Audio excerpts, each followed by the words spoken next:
Hi, I'm Davina, and I am recovering from complex post-traumatic stress disorder and narcissistic abuse, just like you. And I get how extremely painful and difficult this journey is.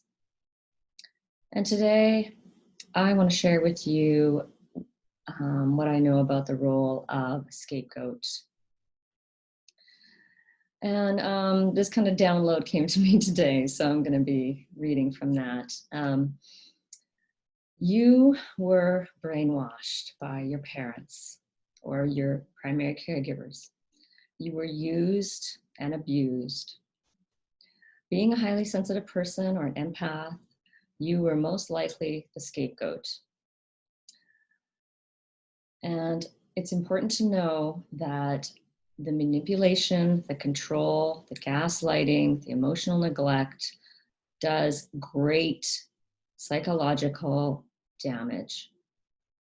So if you were not in a household where you had a raging alcoholic, or you were not physically abused, you were not molested, you can still have very deep wounding.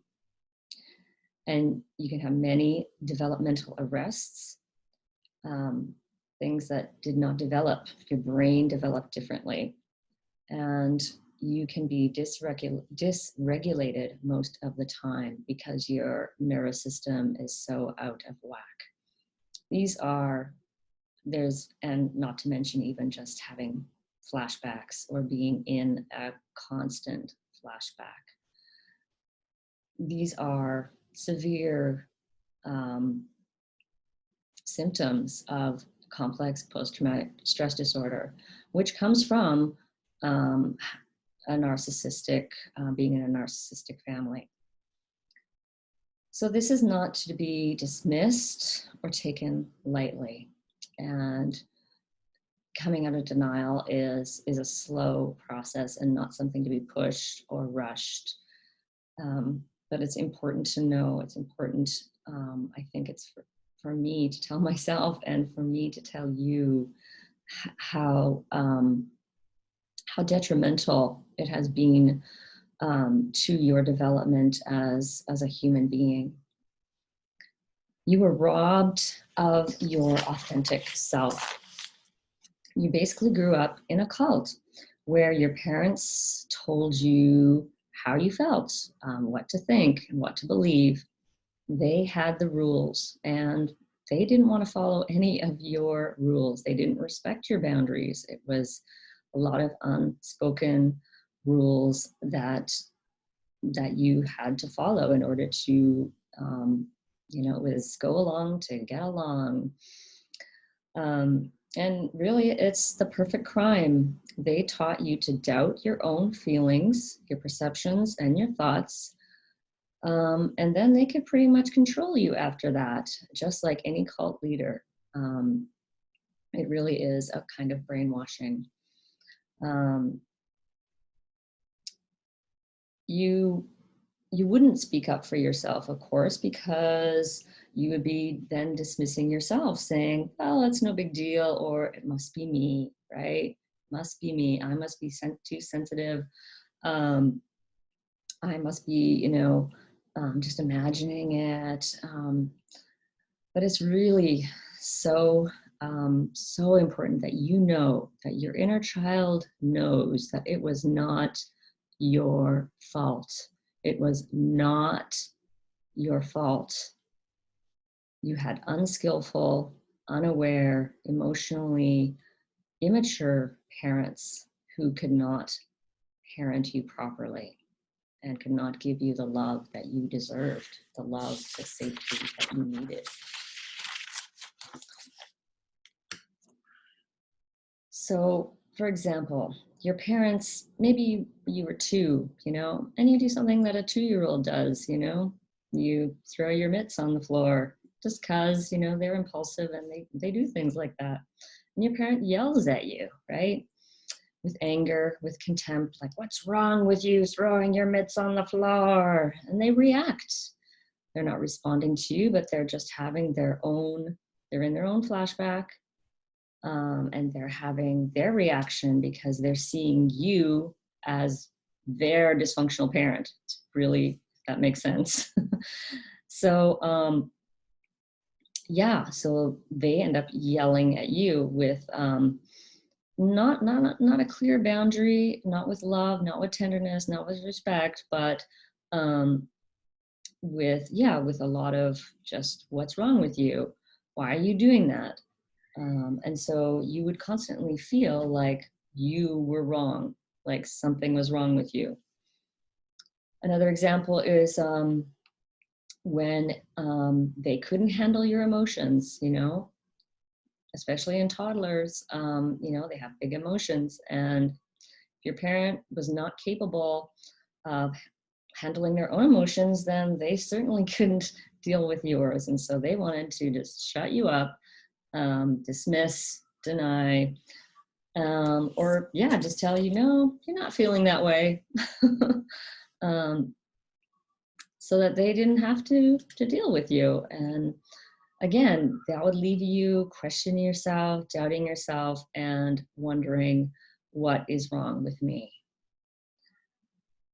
And so you pretty much probably had to live each day on edge, right? I can feel myself, I'm still doing this, like I'm 50 and I got my shoulders up to my ears, living on edge because you were pretending, right? You had to pretend to be someone else to be accepted by your parents, so that you could avoid further abusive behaviors. Um, yeah, I feel like I need to say that again. You needed to pretend to be someone else in order to be accepted by your parents so that they wouldn't abuse you further. You did this to survive. You had huge parts of yourself that you needed to pack away and hide in order to fit in to your cult-like family. And they continue to blame you and shame you because you were a convenient target. That was all. It was not even a personal thing. You were just there. And but that doesn't mean it. That doesn't take away. I just want to make a point um, that it wasn't personal, but it still had a humongous impact on you. They blamed and shamed you in order to keep you under control and thus maintain their own fragile sense of self because they knew that you were a threat. They knew that you were the one who would eventually be the whistleblower and say, you're dysfunctional, right? They didn't want to know that. They didn't want to look at themselves. They didn't want to change. They didn't want to grow. So the only thing they could do was find someone else to project their crap upon.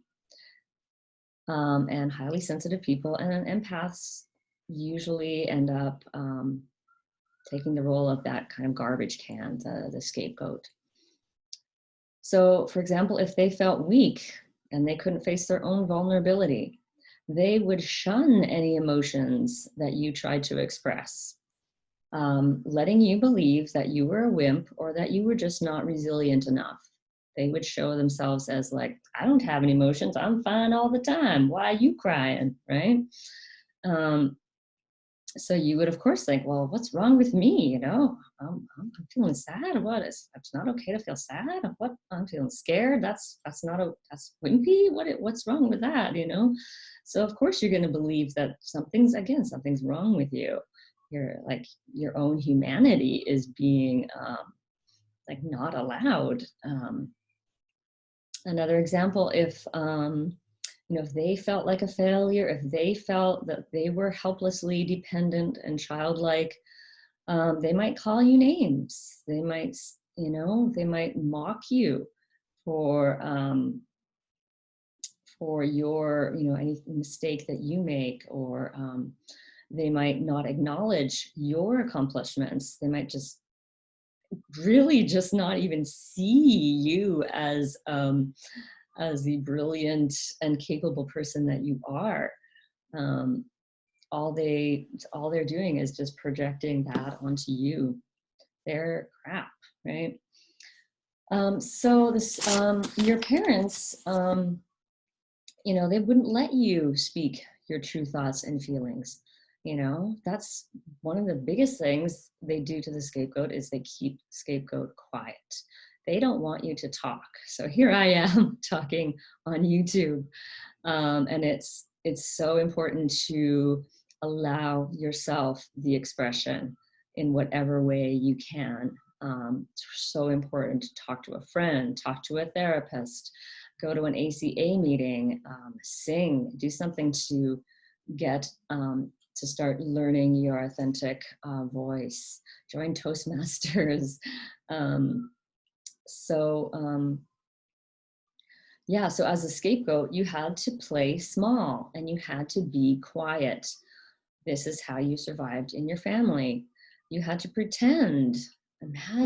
Just imagine how stressful, how much anxiety and fear that would have been to you to not be able to just relax and be yourself, that you constantly had to feel like you were on guard, hiding things or trying to prove yourself, and not allowed to just be you, full in your full humanity with all of your emotions. Incredibly stressful for any child or any human. Um, so yeah, you were very cleverly conditioned to dismiss your feelings, and thus you became helpless and to speak up for yourself, and to protest when they hurt you or when they neglected you.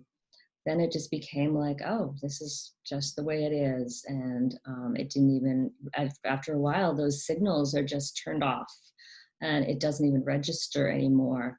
So you could be talking to them and they're dismissing you, they're not listening to you, they're judging you, controlling you, calling you names, and you're not even, those signals that your feelings are turned off. So it's not even like you're getting angry about it, like because you're just being brainwashed.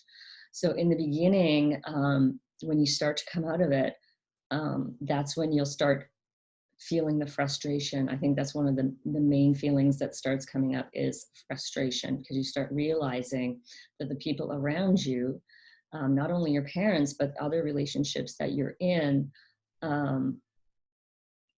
people are not treating you well. And it's painful to start this process of awakening and realizing um, that that yeah, that you've been kind of used and abused. And as an adult, really, it is important to take that on, take that responsibility to get out of those relationships. But as a child, you were an innocent victim. So your new role, what is your new role? Your old role was be quiet, don't say anything, be small, um, freeze, fawn. That's probably, all you knew how to do. Those were your coping mechanisms. But your new role now is to find your power, to be the right size. That means you're no longer thinking you're a horrible, inadequate person, and you're no longer swinging to the other side thinking that you're better than everybody else. You're finding that balance, that middle place where you're like, I'm just as valuable and as important as anyone else. And I have a right to my boundaries. I have the right to live the way I want to live and feel safe and comfortable in this world. And so you have the right to voice your truth when your boundaries are crossed. And again, this takes, you don't just come into your power overnight. It is a gradual process. It is daily small shifts that you can make in your life. And mostly it comes from feeling your feelings. And I was kind of joking to myself this morning that instead of having a gratitude list, you need to have a what pissed me off today list, because that is how you awaken out of the denial is to say, you know, to be honest and go, you know what? I felt really ashamed when that person did that. I felt really pissed off when they said such and such a thing. And to really start acknowledging when you feel irritated, annoyed, frustrated, angry, enraged, infuriated, all these feelings, like, and just get really honest with yourself. And gratitude is great too. It's important along the way to, when you're not in a flashback, I suggest anyway to remember the bigger picture of things, and what, you know, the blessing that life is. But when you're in a flashback and you're feeling like you're 5 and you're, you know, having suicidal thoughts and you're feeling abandoned, those are not the times to be grateful. That's a time to like be acknowledging, yeah, your anger. Because when you get angry, you turn that blame around to them, to the people that needed to be blamed, and eventually, of course,